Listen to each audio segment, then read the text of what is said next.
Hola, hola. Ayer hablamos de proyecciones, de cómo muchas veces lo que no podemos reconocer en nosotros mismos termina apareciendo ahí afuera en las personas que nos rodean. Y también vimos algo importante, no todo lo que vemos en el otro es proyección, pero cuando una reacción emocional es muy intensa, ya sea de fascinación, admiración, o irritación, muchas veces vale la pena mirar un poco más profundo porque puede haber algo de nosotros mismos puesto ahí.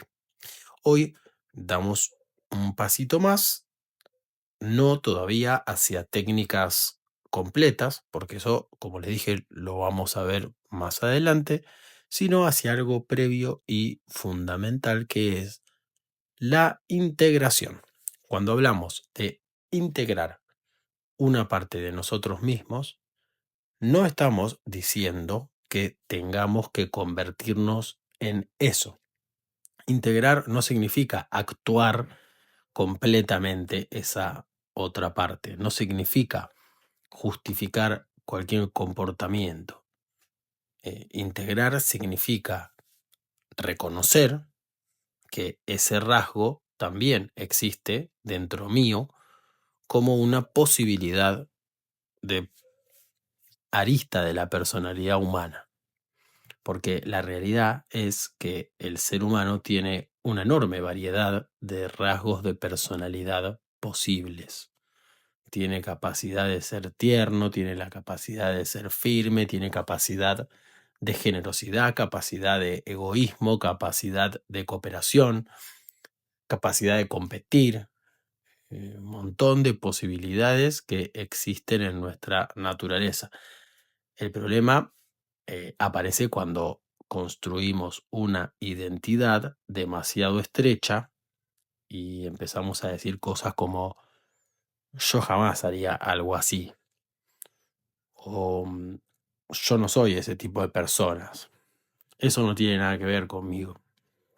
Cada vez que una parte de la personalidad queda completamente prohibida, suele irse a la sombra.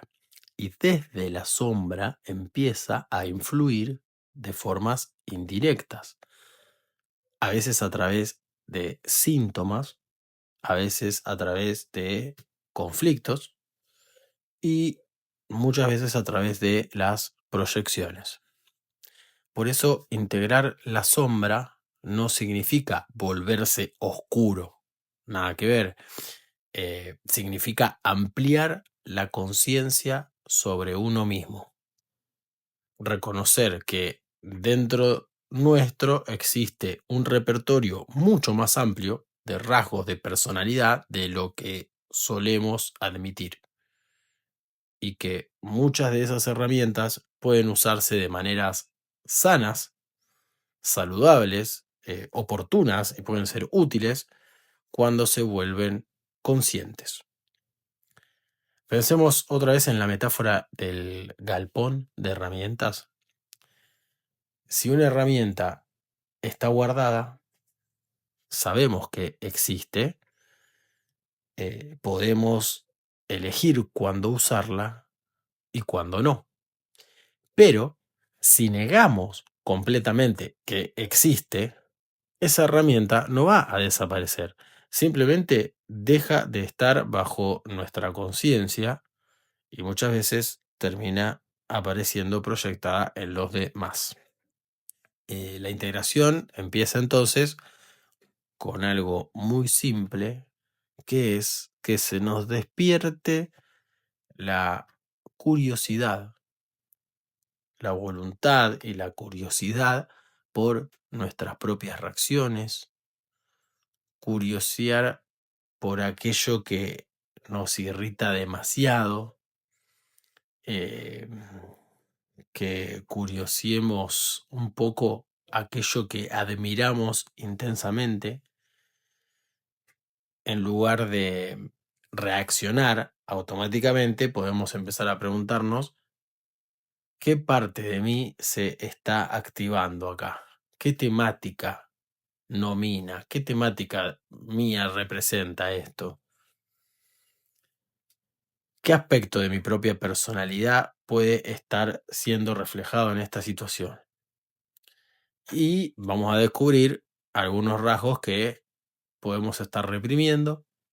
Algunas veces vamos a descubrir en las cosas que admiramos de los demás capacidades nuestras que nunca desarrollamos, ya sea porque no nos animamos o no nos sentimos en condiciones de desarrollar esa capacidad, de cultivarla, o porque creemos que no lo vamos a lograr por alguna razón, o porque puede ser peligroso desarrollar esa capacidad, porque en mi historia personal o familiar puede haber sucedido algo que justifique esa inhibición o el ponerle el rótulo de peligroso a la posibilidad de despertar una capacidad. Y bueno, muchas veces también vamos a descubrir que estas partes de nuestra historia, si siguen activas, van a funcionar como filtro en nuestra forma de percibir al mundo. Por eso es que le estamos dando tanta identidad a esto y hacemos una trilogía de hacer el capítulo de anteayer, el de ayer y el de hoy sobre la sombra y proyecciones, porque son fenómenos que nos convocan, nos habitan todo el tiempo y son súper necesarios para que les prestemos atención y los intentemos ordenar en este ciclo.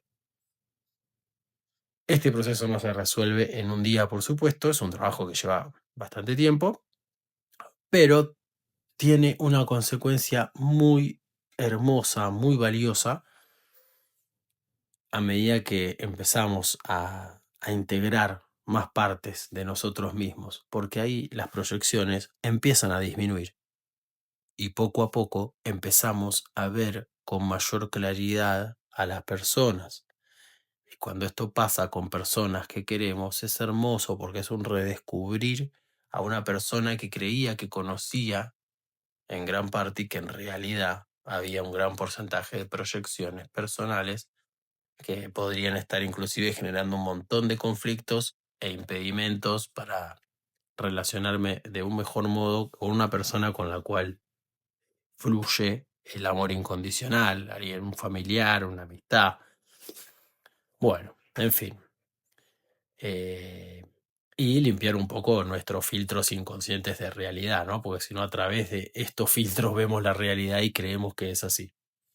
Por eso el trabajo con la sombra no es un trabajo oscuro, es un trabajo de ampliar la conciencia, de recuperar partes de nosotros mismos que quedaron afuera y transformar aquello que antes aparecía como conflicto en información útil para conocernos mejor.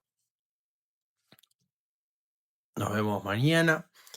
Esto fue Paja Mental por Fran Latorraga.